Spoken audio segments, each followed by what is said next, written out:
How do you spot a good training company? For a firm who wants to hire someone to carry out training, what are the signs they should look for and the red flags that should tell them that they might be best looking elsewhere? Well, they should Google us first. No, I think the most important thing is, how do you get a return on investment for your training? That's the most important thing. And there's a thing I call the willing and skilling table that we've developed, which basically says we take 4 quadrants of people in your organisation who can do and will do, and those who can't do and won't do. And the problem I see is the people you should be investing your training in is, the most important ones are the ones who can't do at the moment but are willing to do it. So you've recruited the right people and they need to be developed. They're the people you really need to spend most of your money on. And of course you've got your stars, who I would say are can do and want to do. These are the people that will grow your company, because these are the people who are capable that you can delegate to. So they would need some training. But the bulk of your training should go to those who are being developed. But if you've got people who can't do and won't do, they shouldn't be in the company anyway. And then if you've got people who can do but won't do, you have to find out, well, would training benefit them, or should they leave the company, or is there a motivation issue? So it's take those 4 quadrants and ask people, where are you going to invest your training budget? Where's it going to be most effective? And I don't think people are doing that. What about actually identifying the right training company, though? I mean, are there questions you should ask when you're interviewing a training company, specifics or qualifications or references you should ask for?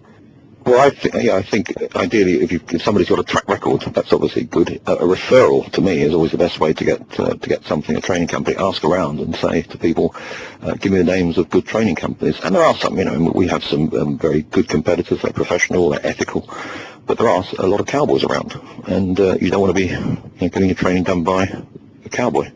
The easiest thing to do, I think, is get a reference. Ask around, go to your embassies, ask people, do they know registered companies, who they know is good.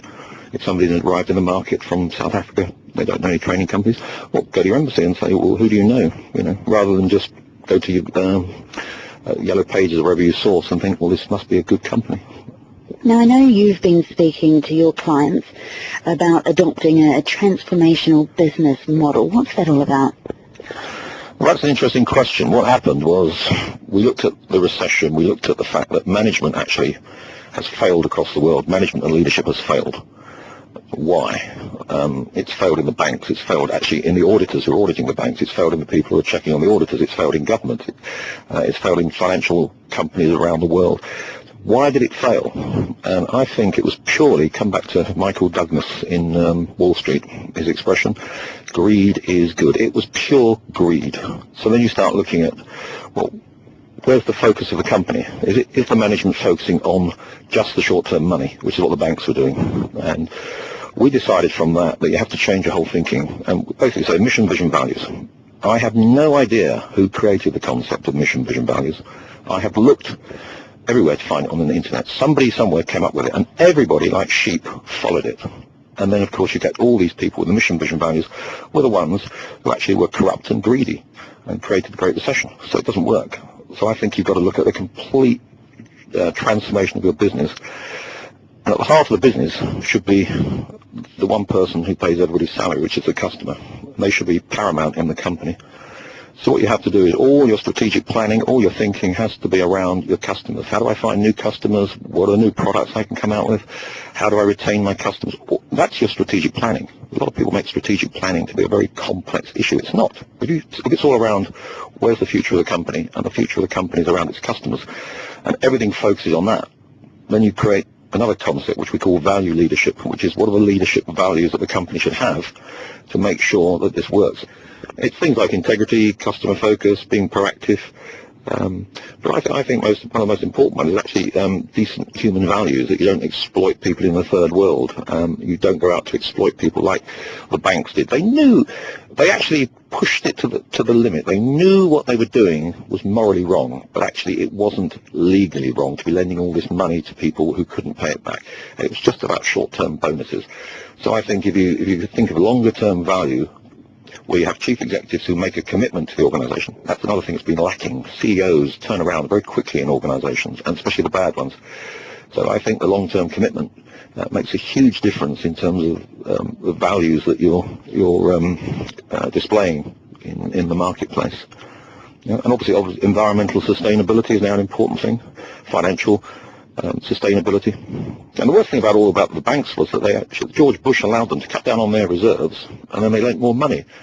And so they didn't actually build up any reserves for a rainy day. So when it all went wrong, they just expected the government to bail them out. And they thought that was going to happen. It was just pure speculative greed. So where does a training company fit into putting some of that right then? I mean, if you've developed this business model, how do you work with companies to put that into place? Well, we've been presenting it to companies. We've been presenting it to forums and saying, it's another way of thinking. Whether they take it on board is up to them. But John Adair was here a few weeks ago. I don't know whether you interviewed him when he was here talking at the literary festival, and he said that organisations fail. He's probably the world expert on leadership, and it was a privilege to sit in the audience and listen to him speak. But he said organisations fail for 3 reasons: complexity, complacency, and arrogance. And I think those 3 are exactly why the organisations failed in the recession. They made things so complex so people couldn't actually see that they were doing things that were immoral.